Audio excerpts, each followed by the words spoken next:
Greetings from the Graveyard on the Hill. I'm Werner Schmidt, creator of Chelsea Glitter and the Graveyard on the Hill.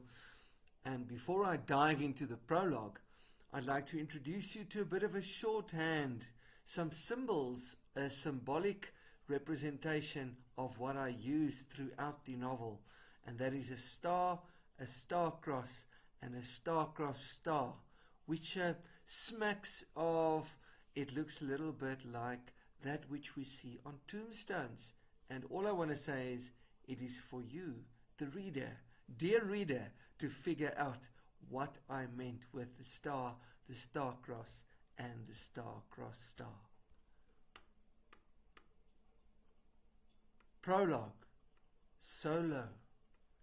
This is the story of Chelsea Glitter, and how she came to be alone, unable to escape, way after dark, the graveyard on the hill, brimful of skull and bone. She had lost so much, too much for one girl to bear, more danger lurking with the spider's music stirring the almost winter air.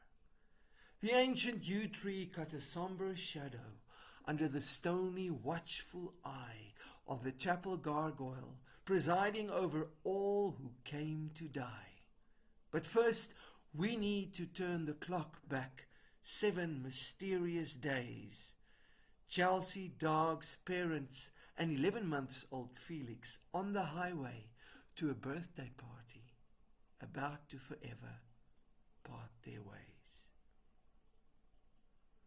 This is also the theme song, and I can't wait to play it for you. Until then, make the most of your day.